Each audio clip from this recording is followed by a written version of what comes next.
Welcome back to Elevate Ordinary. Today we are talking about facing or fleeing from reality, the vices of pride and sloth. We'll see you in a minute.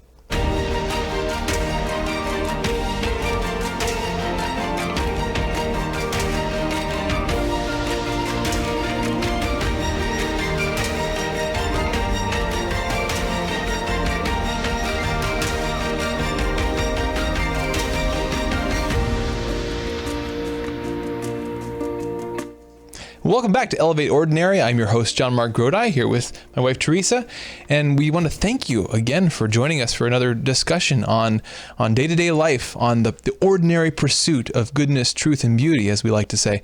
But before we get to our episode today, I want to tell you about how you can support what we're doing here on AWAKEN Catholic and on this show and the other great shows we've got going on. Please join the AWAKEN Nation. Go to awakencatholic.org/donate. Make a one-time or recurring donation. Allow us to continue to develop this ministry, these great shows, this great content, to spread the truth and goodness and beauty of Catholicism with the world. And also go to hallow.app/awaken and download the Hallow app. It's a great app, a great addition to your prayer life, a great way to carve out some silence and some presence in your day. Check it out. It's really, really cool. So, Teresa, we've been... I've been enjoying. This has been a lot of fun. There have been lots of discussions. For those of you who don't know, I don't know why you would know, but we use our date time to record these episodes. Welcome to our date night. Thanks for being with us about it. Yeah. Awkward. We've been the third wheel is awkward. Third wheel. Yeah. Oh, well, them. Don't feel too awkward though. So. No, we enjoy talking to each other, and when we get together on our dates, we have a great date if we've had a great conversation. Yeah. And so this fits very well into our schedule. Yeah. Yeah. A lot of our conversations lately have been about virtues, and we thank you for being part of those, being along for the ride with those. We want to continue that discussion a bit today. So recently we had an episode about the cardinal virtues. We kind of gave an overview of them, and as we've said, and as I've said, I'm pretty excited about the cardinal virtues. Which are? Prudence, justice, fortitude, and temperance. We talked a lot about them. We gave the definitions. We dug into some neat quotes from Joseph Pieper and his book on the cardinal virtues. Today, we want to back up a little bit. So we talked a bit about prudence, and we pointed out, as Joseph Pieper points out, as Thomas Aquinas points out, that prudence is not just one of the cardinal virtues. It's not even like the most special of the cardinal virtues. It's the mother and mold of all moral virtue. Again, Pieper, drawing from Aquinas, makes this, what seems to our ears, our modern ears, kind of a strange insistence that prudence is the mother and mold of all moral virtue, that all virtue, if it is virtue, passes by way of prudence. And we dug into that a tiny bit on the Cardinal Virtues program, but I wanted to back up and revisit that again as a context for today's discussion on pride and sloth. On vices today. Yeah, on vices. So we're getting into vices to better help us understand the virtues. Right. So, but again, why does prudence have this place of prominence? Well, it makes sense when we think about the structure of the virtues, that our intellect informs our will orders our passions, but it has to start with our reason. So prudence is, and you came up with this kind of succinct way of stating it, prudence is this right response to reality. Mm-hmm. So it involves a turning to face reality, and then it involves the translating that knowledge, that reality, our reason, into right decisions. And that's the starting place from all virtue, because if we're just doing things without thinking about them, even if they're apparently courageous things or apparently temperate things, if we're not reasoning, if we're not choosing, selecting them, it's not virtue. Mm-hmm. And so it always begins with this awareness, this wokeness, if you will, here in AWAKEN Catholic. It always begins with waking up to reality, facing it dead on, and then making a decision about what to do. So that's this virtue of prudence, and we can grow in that virtue just like the other virtues, by cultivating this habit of going through life awake and alert. Yeah, and looking at it this way, all of the faith life, all of the virtues, all of our action in faith hinges on reality. Yes. As St. Paul says, if Christ isn't risen from the dead, I'm paraphrasing because I'm a Catholic and I don't know my Bible that well. If Christ isn't risen from the dead, this is all in vain. this all means nothing, and we might as well just go back to whatever we were doing. Yeah. So reality, being in touch with reality, being awoken to reality, is how our faith life is lived. It's all about reality. I'm going to read a quick quote here. Again, this is from Josef Pieper. This is actually from his an anthology of his work, and he gives this nice chapter summary on prudence. But he writes, he's talking about prudence. What is asked of us then is no less than this: to reduce our own interest to that silence which is an absolute precondition if we want to hear or perceive anything. Yet everybody knows, whether we are dealing with the reconstruction of a traffic accident or trying to arrive at an adequate judgment in some dispute, should one of the parties involved fail to see the events the way they really occurred, then all further considerations become futile. The precondition for further reasoning is simply missing. The precondition for every ethical decision is the perception and examination of reality. And yet this perception makes up only the first half of prudence. The other half consists in translating our knowledge of reality into decision and action. We are thus able to state, prudence is the art of making the right decision based on the corresponding reality, no matter whether justice, courage, or temperance is at stake. So it's all about reality. That's where it starts. That's where the life of virtue, the life of right decisions that form the character of the person that we're becoming, it starts there with that reality. Yeah, and the reason why we're taking today and talking about pride and sloth together is that, in a way, they are both refusing to look at reality. Yeah. So, babe, let's get into these. Yeah. Babe. So, let's first just start with those two words. As always, there's a lot to be had in just examining some of these familiar words that we may use, we may hear, but what do they really mean? What can we discover when we flesh them out a little bit? Certainly, to begin with, pride. Pride is certainly a self-love. That's probably an aspect of it that we've always heard of. But we dig into that self-love, and this is what brings us to this interaction with prudence, or lack of prudence, is that the kind of self-love that pride is this turning away from reality, turning away from the reality of who God is and who I am and what this world is that he's created. We think of pride, the primordial act of pride was that of Satan, right? Mm-hmm. Faced with reality, it's, I will not serve. I will not accept this state of being, this state of affairs. So pride is, you look at reality and you look down on reality and you say, I'm bigger than that. Mm-hmm. I'm better than that, and I don't want that. And sloth is kind of, it's flipped on the other side. Yeah. So it's interesting. So when we say sloth here, we need to flesh that out a little bit. So, over the centuries, sloth has been used interchangeably with the word acedia, and it's connected to despair. But it kind of describes the state in the spiritual life of, well, to act it out for you. This, and let me read a little bit here. This is what Pieper has to say about the vice of sloth or acedia. He writes someplace here. I threw his notes in the trash right before this episode started, so they're out of order. I was cleaning. I didn't want to leave a messy studio. I got it. So, according to classical theology of the Church, acedia is a kind of sadness, more specifically a sadness in view of the divine good in man. This sadness, because of the God-given ennobling of human nature, causes inactivity, depression, discouragement. Thus, the element of actual sloth is secondary, but it's a part of this vice that he's describing.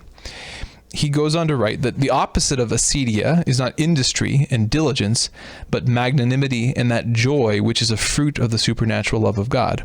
Not only can acedia and ordinary diligence exist very well together, it is even true that the senselessly exaggerated workaholism of our age is directly traceable to acedia, which is a basic characteristic of the spiritual countenance of precisely this age in which we live. The indolence expressed by the term acedia is so little the opposite of work in the ordinary meaning of the term, that St. Thomas says rather that acedia is a sin against the third of the 10 commandments, by which man is enjoined to rest his spirit, the commandment about the Sabbath. Genuine rest and leisure are possible only under the precondition that man accepts his own true meaning. So let's back up here for a moment. There was a lot in there. what he's drawing attention to is when maybe the first thing we think of when we hear the word sloth is we just think of laziness. And, that it can refer to that. It could refer to that. The words sort of change over time what they're referring to. But what we're trying to get at here is something much deeper. It's this deep-seated sadness of soul about reality. Mm-hmm. So whereas the prideful person will look at reality, who they are created to be in light of God, and they'll look down on it and say, I'm bigger than that. I'm better than that. I won't be who I'm. Yeah. The slothful person looks at the goodness and greatness that God has created them to attain and says, it's too much. I don't even want to, and then bringing in the workaholism. Yeah. What are you fleeing from? Yeah. What is the thing that you are created to be that you're fleeing from in your workaholism? And that's why the remedy to sloth is proper rest. Mm-hmm. Proper rest. Yeah.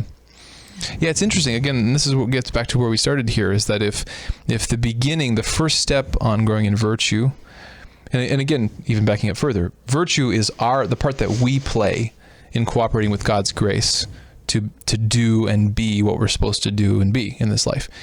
But if the first step of that is turning to face reality, both pride and sloth are these flights from reality. And that's kind of what we want to focus on today. It's interesting that they're connected. We don't think of them as being connected. The image of pride is someone very confident, above everything, they know it all. We kind of have that image, a very confident, self-aggrandizing image of pride. And on the other hand, this acedia, this sloth leading to an ultimate despair, that seems to be the opposite. But what's interesting is that they're connected. I'm going to read a quote here. This is from Peter Kreeft's book on virtues. I think it's becoming virtuous, something with virtues. I'll put it in the show notes here. He writes, "Pride has ingrown eyeballs. Humility stares outward in self-forgetful ecstasy. The God who loves us with an everlasting love is infinitely determined to bring us to that point, the consummation of the spiritual marriage. It is to make that moment possible that he trains us in humility. We must be stripped of all of our frumpery and fancy dress for the naked embrace of the Spirit. Humility is the marriage bond of heaven. Pride is the frigidity of hell." And we'll get to humility in a moment, but he goes on, because this is the salient part for this part of our conversation. "The opponent of pride is not despair, but humility, or poverty of spirit. Pride and despair are twin brothers. They do not exclude each other, but encourage each other. There is a secret pride in despair, a tragic grandeur, an overweening claim unfulfilled. And there is a secret despair at being human in pride's demand to play God. Humility is the opponent of both. It keeps us from despair as well as from pride. The greatest virtue keeps us from the greatest vice." Oh, there's a certain pride in despair. Yeah. I can think of situations in which someone is happy to be in their rut. Yeah. I know I do this, but what am I going to do? Yeah. It gives me chills. Yeah, there's both. In both, there's this refusal to face up to reality. Again, going back to prudence for a second here, there's different ways to fail at being prudent. This first step of facing reality and being decisive. One way is a failure it's not sort of a defiant failure. We can go through our life thoughtless, kind of lukewarm, and just fail to get around to being prudent. And that's a vice, that's sinful, but it's maybe less intentional. There's also the failure to be prudent in the sense of when we recognize what we should do, just being weak, not being able to do it, lacking courage, lacking temperance. And again, that's a vice too, but it's not as serious. But there's a difference between those situations and this deeper refusal to look at reality at all. Mm-hmm. This more, it's maybe still subconscious, but this more direct flight from reality, this fleeing from the reality of who God is and who he made me to be. Mm-hmm. And both pride and acedia, or sloth or despair, they're two ways of fleeing from that, but they're ultimately connected. And that's what's fascinating in this quote from Kreeft. Yeah, and the more that you flee from reality, the more vicious you become, the more vice-ish you become. Because as long as there's something there nagging, you're trying in every possible way to cover it up, to, do something better so that I can atone for this thing that I just refuse to look at, whatever it is. Yeah. Like I can't look at it. Yeah. Ooh. Well, let me, so another quote here. This is a peeper going on, but this fleshes out Sloth a little bit more. He writes, "This sorrow is a lack of magnanimity. It lacks courage for the great things that are proper to the nature of the Christian. It is a kind of anxious vertigo that befalls the human individual when he becomes aware of the height to which God has raised him. One who is trapped in acedia has neither the courage nor the will to be as great as he really is. He would prefer to be less great in order thus to avoid the obligation of greatness. Acedia is a perverted humility. It will not accept supernatural goods because they are, by their very nature, linked to a claim on him who receives them. Something similar exists in the sphere of mental health and illness. The psychiatrist frequently observes that while a neurotic individual may have a superficial will to be restored to health, in actuality he fears more than anything else the demands that are made as a matter of course on one who is well." Mm-hmm. I mean, isn't that a challenging thought there? Super timely, right? Super timely. There's a part of us that doesn't really want to be healed, that doesn't want to look at our sin, that doesn't want to look at God's mercy, because if we were healed, there's a part of us deep down that recognizes the demand that places on us, mm-hmm. the demand of prudence that made as we are as human beings in the image and likeness of God, with the faculties of an intellect, of free will, of passions that can be ordered towards good ends, that to not use those, to not engage those faculties, to not live as a full human being, is we're doing something wrong. We're neglecting mm-hmm. something. We're not living up to what we actually are. Yeah. And that's a challenging, scary thought. And so it's easier to kind of avoid it in various ways. Yeah. I was thinking today, you're going to have to help me draw why I'm thinking of this while you're saying this. But I was thinking today about how I actually enjoy mm-hmm. how it seems like our life, like we have 5 young children, and we live in a very small house, and we have a dog and a garden, and et cetera, et cetera, et cetera. And it seems like every third day we are reevaluating our day-to-day structure in our family. Like, okay, this doesn't work with this kid anymore, and chores need to be evaluated, and the way in which we, this kid's getting older, which means that we have to engage him in a different way, and we're always, it's like this continuous, always going back over how we're relating with one another, where we're failing, where a certain sin is coming back up, and we're constantly talking. Yeah. And reevaluating our life, which sounds it sounds horrible. Like I'm thinking of Jordan Peterson now, who is a non-Christian, a non-believer, mm-hmm. but when he thinks about, I love Jordan Peterson, so don't get me wrong, but but when he thinks about Christianity, he sees it as crushing because it puts so much on you, that you always have to be striving. You always have to be moving forward. And as soon as you start to, you stop growing and trying to be virtuous and trying to look at my reality. I mean, that's really what we do in our daily life. We look at our reality, which has changed. Yeah. It changes daily with the kids and the growth and jobs and coronavirus and all these things. Things change daily, and we, as the adults in the situation, we always have to be reassessing. Okay, what works here? Does bedtime need to be moved here? Does this, now the sun's coming up at this time? And it's heavy. But it is so exciting every time that we have to re-engage and think about how now our life has to change, and it's probably going to change next week again. Yeah. But it's like this shoulder to shoulder, we know that there's a purpose. Yeah. Because even in this life, our Lord shows us that when you try to make a good decision, it may not look perfect, but He gives you victories. Yeah. In your life, He gives you peace. First and foremost, that's how you know what you're doing is the right thing. You have peace, internal peace. But then He gives you little victories that let you know that the thing that you're striving for is, I'm going to use the word wrong, you'll have to help me, is magnanimous? Magnanimity or magnanimous. It's huge and glorious and beautiful. Yeah. And you're a part of that. But it's if you don't want to look at reality, if there's something there you don't want to see, and I mean, I'm there all the time. I'm there all the time. If there's something there you don't want to see, like, it's easy just to be like, everybody's doing it. Yeah. You know, everybody sits on their phone for 4 hours and like scrolls through things. Everybody does it. Everybody just ignores their kids, you know, like everybody, yeah. You know, like stays up late and binges on YouTube. Yes, there you go. There you go. I have a friend who watched all 6 seasons. We can watch, you know, like, it's easy to just not look at the reality that you know is there and to kind of just...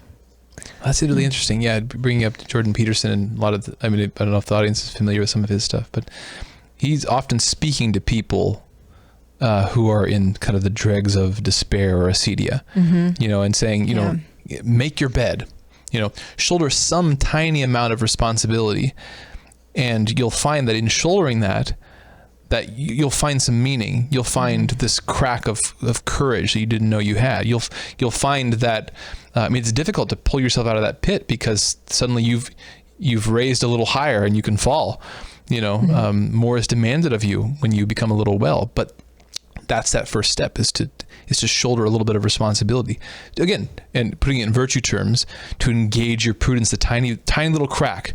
What's a little piece of reality that I can face, and I can make a decision, however small, to address well, you know, and that's all it takes to begin that journey. It's because of reality. It's because it's all real. Yeah. Everything we believe in our Catholic faith is real. So the second that you choose to make your bed, you know, or you choose to do something that you don't want to do, but you know it's the right thing to do, no matter how tiny, there is a metaphysical change. You make a decision, and now you're on a different trajectory. Even if it's something tiny, like starting your day, you know, making your bed, or deciding like the kids woke up too early. I hear them. I'm so angry that I didn't get my time, but I'm going to stop and just smile at them and give them a big fake hug, because they're 3 and they don't know the difference. They just know that mommy's hugging them. But there's a metaphysical change. That means, tell them what metaphysical means. Metaphysical, babe. Bigger, beyond physical. Something beyond the physical material that you can see. There is a real change, spiritual change out there that goes on when you make a right decision, no matter how tiny it is. Yeah, because you did something, you chose something. That's again the significance of prudence here. I mean, you joked, you know, give them a fake hug. Well, it's interesting talking, or, you know, even that old phrase about like fake it till you make it. Yeah. There's certainly a way that could be taken wrongly or used wrongly, but there's a weird paradoxical truth to it in the sense of, well, when is it faking it and when is it making it? Is it faking it when you're not feeling particularly loving on a given day, but you get yourself the heck out of bed and you make your bed and you make coffee for your spouse and you say, good morning, I love you. I feel like crap today, but I'm doing my best here. Is that fake? No, in an important, deeper sense than just your passions. That's very real. In fact, that may be one of the most real things you did this week, you know, and it's going to yield fruit. It's going to yield fruit and virtue because you've grown in courage and prudence and justice in that action. Yeah. You know, so the other day, you get off work a lot of the times and you're just done. You're kind of introverted and you're just kind of done. Yeah. And we were sitting in the backyard and it was kind of getting towards twilight. And I was like, let's go for a walk. And you're like, and I can imagine what was going on in your brain and your heart. And you like, it was like a visible fight I could see like underneath in your brain, just like, and you're like, okay.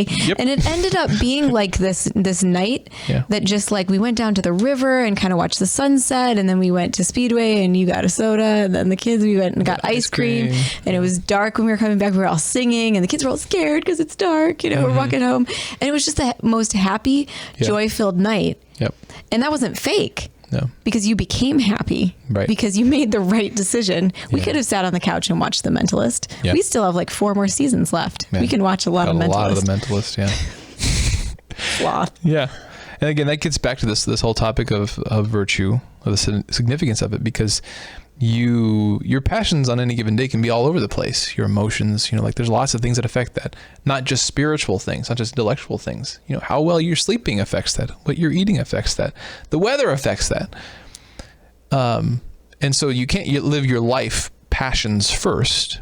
That's why prudence has to lead. But then there's also this reality that as you make good choices, it steers that ship. Those horses of your passions get more ruly. You're able to guide them in the right direction. They are oriented toward the things they ought to be oriented towards.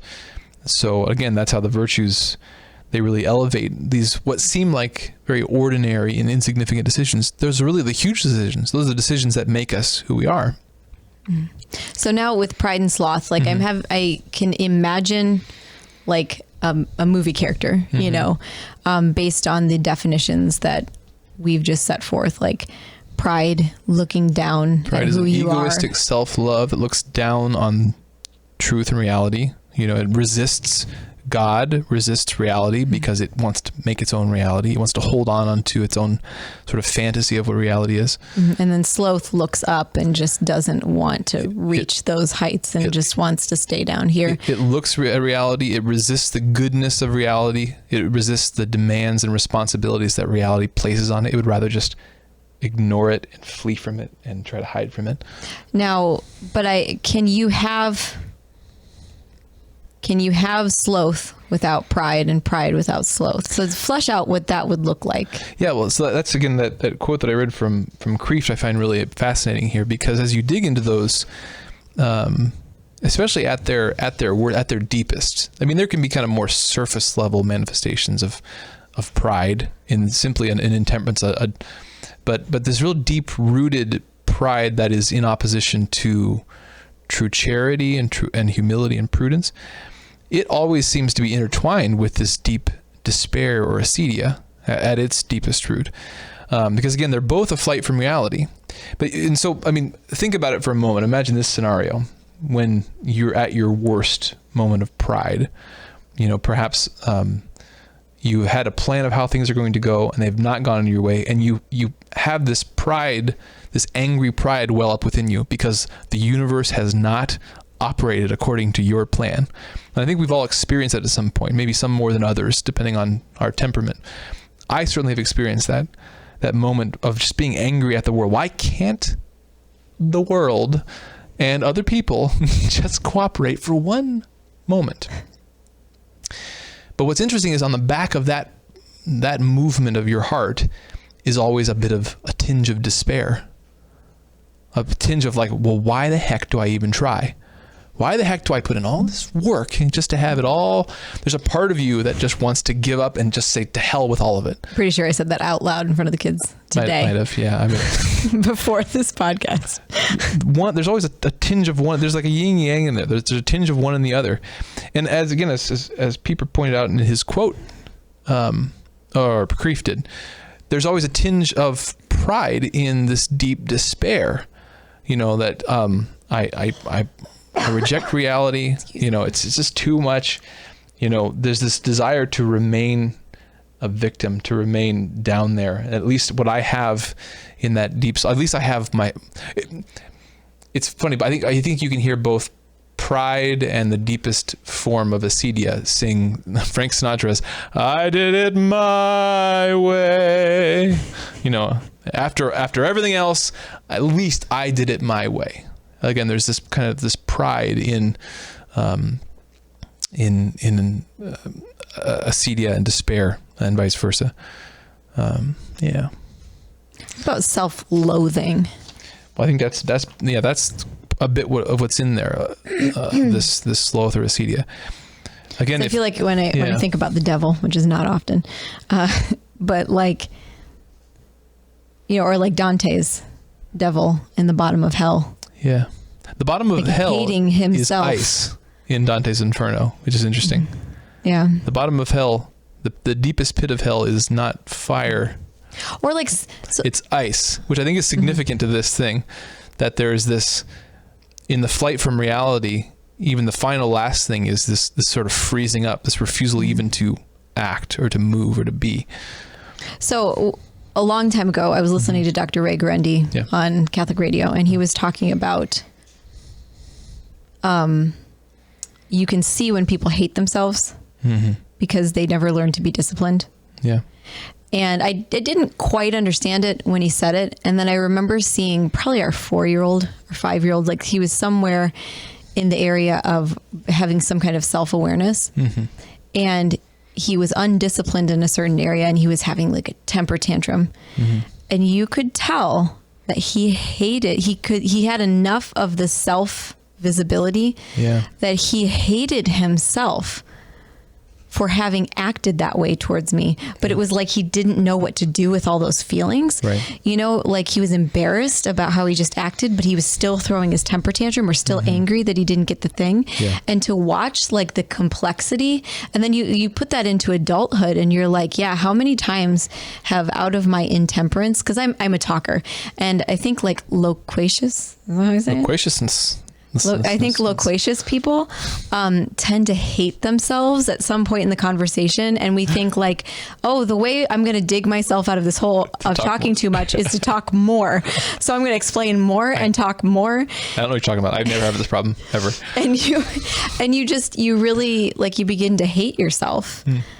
And you can't get out of it because you don't have the discipline to know how to get yourself out of that situation. Yeah. And I can really feel both a pride, like a hating myself, but also like still trying to somehow salvage some of like this. No, you know? No, this is really good. I think gets at the intertwining of those two really well.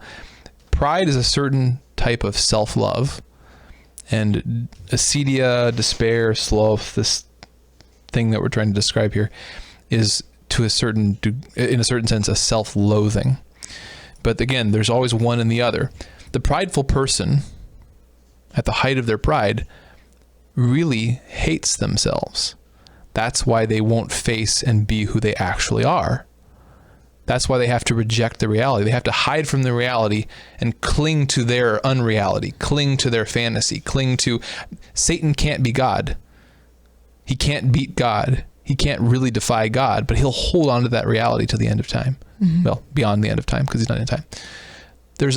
That's what's going on. There's a bit of that going on in pride. There's this self-love that's fleeing from the real self-loathing that's connected to reality.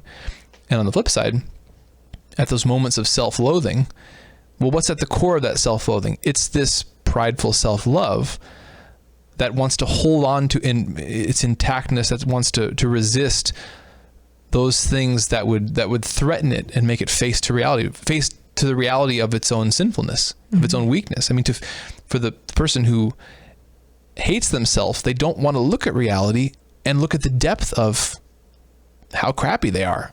You know, like we have there's a bit of a paradox there. To get out of that, you have to get out of the pit of self-loathing, you have to face your own darkness and kind of come to grips with it. And that's why humility is the antidote to both of them. Again, looking at that Kreeft quote again, the opponent of pride is not despair, but humility or poverty of spirit. Humility, later on, humility is the opponent of both.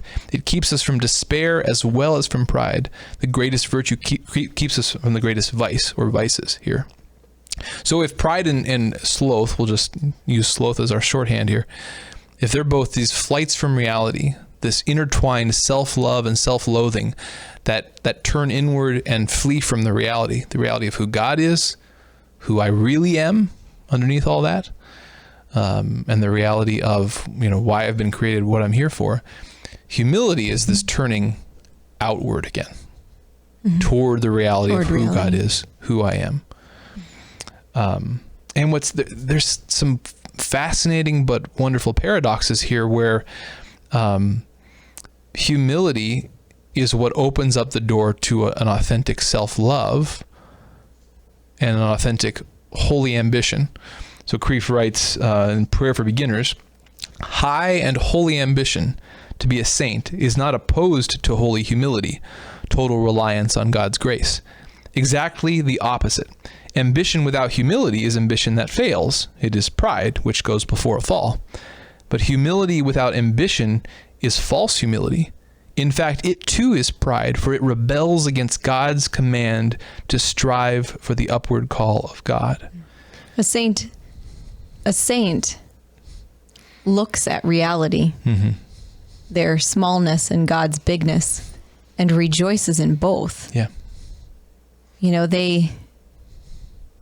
we talk about this sometimes about how when you make a right decision or you want what God wants, you put yourself almost like in this perfect alignment that allows God to then just work miracle, like just explode his divine creativity into the world. Yeah, through you. Yeah, and I see the saint as a person understanding the magnanimity. Is that the magnanimity of God and just rejoicing in it, and the fact that you were created by this being and loved by this being, you know, this all powerful, like ever loving, and you rejoice, and it's a big giving of self. You know, I don't know where I was going with that. No, that's good. Yeah. So, pride and sloth are both this turning inward toward the self, this self-love and self-loathing, but humility is a turning outward. And we discover, especially as Christians, we discover that the kind of self-love that pride isn't really a self-love, right? Because what it hates who I actually am as a created creature, you know? Perhaps that's why throughout all of my cradle Catholicity and then through my adult conversion, pride is self-love, or is described as self-love, never quite made an impact on my daily life. It wasn't until we started looking at it in conjunction with sloth and reality, with prudence, with looking at reality and saying, no, I will not serve. No, this is not the reality that I choose to have. And then going another direction, that I really was able to take pride and look at my own life and be like, holy cow, this makes everything in my universe make sense, because self-love is not really love. It's not love. It's self-idolatry, or it's self-idolatry. That's exactly what it is. Self-love that divorces itself from reality, from God, that turns away from reality and tries to hold on to self. That's not it's certainly not really love. And it's because pride. Self-love is good. Yeah. I mean, we have this paradox in the New Testament. Love is good. Love your neighbor as yourself. Well, that's an equation, right? You can't love your neighbor if you don't love yourself. So there must be some authentic, right way to love yourself. And here we go, bringing up Jordan Peterson again. He articulated it in a way that I thought was We're going to get canceled, babe. Treat yourself as someone you are responsible for taking care of, or something like that. Someone you're responsible for. And it's articulating that way is interesting, because it almost makes you try to attempt to think of yourself as you would someone else. This is another person that I have been called, that I have been given responsibility to love and to take care of. Well, that's very different from this egoistic self-love that looks at me and turns away from all of you. No, I recognize that just like you, just like the other people in my family and my life, the neighbors I meet, we are all created in the image of likeness of God. That's the truth of who we are. That's the deepest truth of who we are, is that we are created and loved and chosen. And so we need to be loved in light of that, because of that reality. Not I love myself because I'm fleeing from reality and God is a threat to that, or other people are a threat to that, or even the reality of who I really am is a threat to that. That's not authentic self-love. That can't be what we're called to there. Yeah. So humility, again, there's this amazing paradox here. Humility is this turning outward toward reality. It makes possible true magnanimity, which is this virtue of wanting to be great, because that's what God calls us to, wanting to be a saint, wanting to be the best we can be, wanting to be who God calls us to be. Humility makes that possible and authentic and positive. It also makes an authentic peace and love for who God made me to be possible. You can be at peace with who you are because you're not fleeing from the reality. You looked at it, you've seen both your sinfulness as well as God's mercy, as well as the purposes to which he's made you and called you. And you can be at peace with those things. You can have, a true serenity in those things. And this brings us back around to prudence. I wanted to read another quote here. This is from an article by Stacy Tresenkos, I think is how you say her name here. But she writes, if I can find it, The other three cardinal virtues are meaningless unless they are grounded in prudence. That's why prudence is the principal cardinal virtue, as we've said. In turn, prudence depends on the higher theological virtues, faith, hope, and love, but namely love, from which all virtue flows. To be authentically prudent, we must love truth, hope for a future good, and have faith in God. So the connection of the cardinal virtues to the theological virtues must be remembered when learning to practice virtue. The significance here of humility is that we, underneath the cardinal virtues, underneath our acts of cooperating with grace, is our being open to the grace that's animating us, to the source of the grace, to the source of life, to the source of truth. And if by our pride or sloth we're rejecting that, we're separating ourselves, we're trying to hide from that reality, we are cutting ourselves off from that grace, from that love. And so humility, that first step of humility, you know what, I just want truth, I want reality, I want things as they are. That opens us up to this relationship with God, that animates us, that saves us. Yeah. Yeah. I'm sick of pretending. Yeah. I'm sick of doing what the people say I need to do. I'm sick of you find a lot of people at their turning point just be like, I'm sick of being a victim. Like I'm sick of being tired. I'm sick of being sick. I'm sick of, and so then what's your next step? Your next step is, well, what is real right around me? Yeah. What is real? Like, what can I put some stock in right now? Yeah. I think this is another reason why, again, in scripture, and it was quoted in one of those quotes, why, no, it wasn't quoted in one of those quotes, why lukewarmness is such an issue. That's called out in scripture. If you're lukewarm, be ye hot or cold. If you're lukewarm, I'll vomit you out of my mouth. That's somewhere. I don't remember where it is, but it's in there. But what's the problem with lukewarmness? Well, there is a certain lack of prudence, this sort of thoughtlessness of just kind of going through life, not intentionally fleeing from truth, but just kind of never getting around to it, always kind of hiding from it, just kind of getting through life. That would make it very easy to just kind of slide through life and wonder what happened, and get the end of your life and just like, I didn't do anything. I didn't experience conversion. I didn't grow. Certainly pride and despair are great sins, but as it was quoted in one of those quotes, pride goeth before the fall. Sometimes when we're at our most prideful or we're despairing, that is, we are being set up for a fall, for a moment of real crisis. And sometimes that's where we finally let God in. We've, as you said, we've been fleeing from reality. I've been trying so desperately hard to face up to the reality of who I am, that I look down on that reality, or I'm fleeing from the reality of who God's called me to be. I'm just fleeing from that. But finally, in a moment of crisis, I'm tired of running. Yeah. I just want truth. Yeah. Sometimes, allowing a person to get to rock bottom, rather than always trying to keep them from that rock bottom. Like sometimes the rock bottom. Yeah. Well, God only knows that. Yeah. We can never know another person's heart. So we get to places where all we can do is pray for people. But that certainly seems to be what's happening in God's providence in certain people's lives, that He's letting them crash so that they can discover true humility. He's let me crash. I can't even tell you how many times God has let me crash and then just kind of taken his heel and been like, a little farther down there. But the resurrection is real. Yes. And I think that that's part of the reality that we need to remember, is that in our Christian faith, not in our Christian faith, in reality through Jesus Christ, through his resurrection, death is not the end for us anymore. Death is the new life. Yes. Every opportunity, or every time death comes our way, we're being given an opportunity for resurrection through Jesus Christ, because that's reality. Yeah. It's not a fun message or a message that you pin on the wall to get you through the day. Yeah. It is real. Yeah. Yeah. In pride, or as well as in this deep sloth, you are your idol. You are what you both worship and hate, and you're trapped with yourself forever. And when you crash, that idol is destroyed if you let it.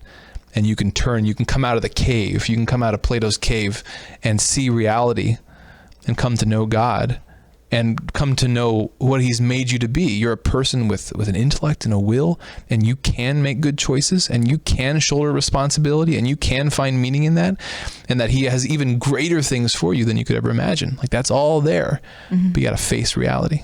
Yeah.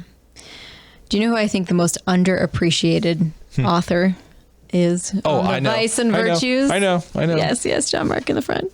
Jane Austen. Jane Austen. As we're sitting here having this discussion, that was coming.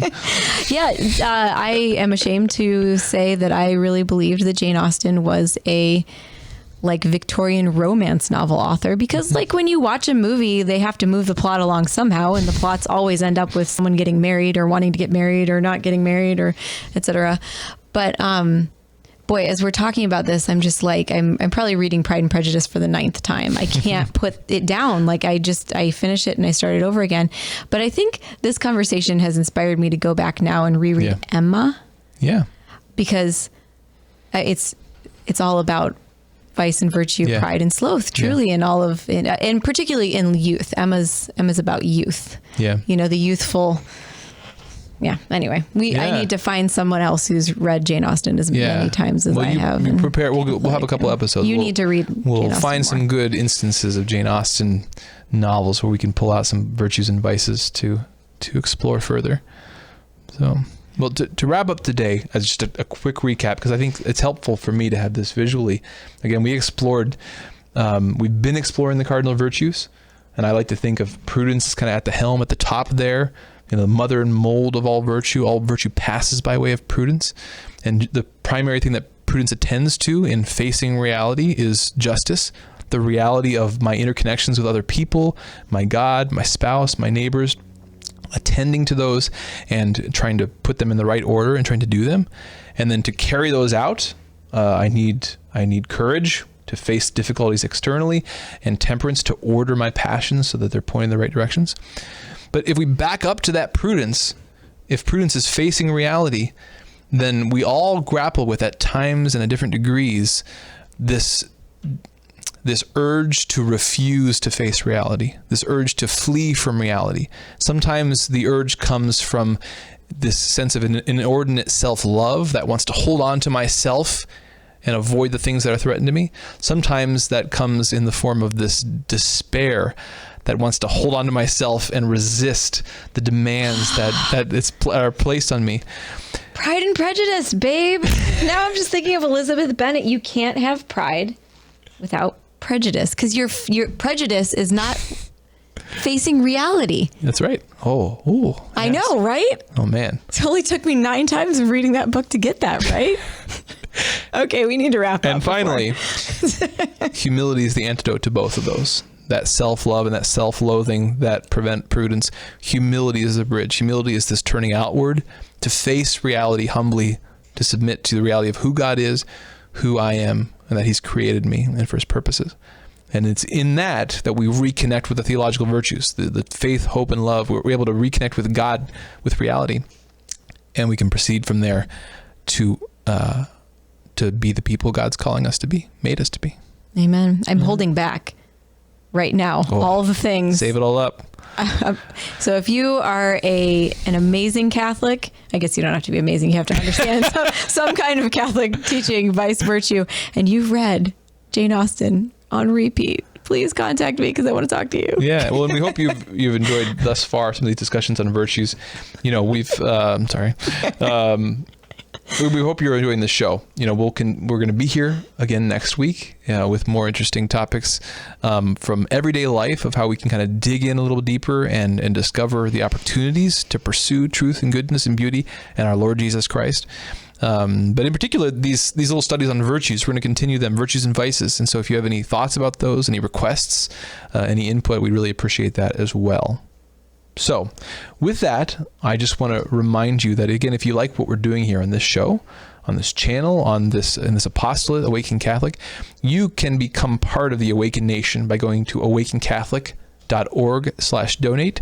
If you could make a one-time or recurring donation in support of this ministry, we'd really appreciate it. It goes a long way. And there's also some neat members-only stuff available to you, and you can find that out on the website.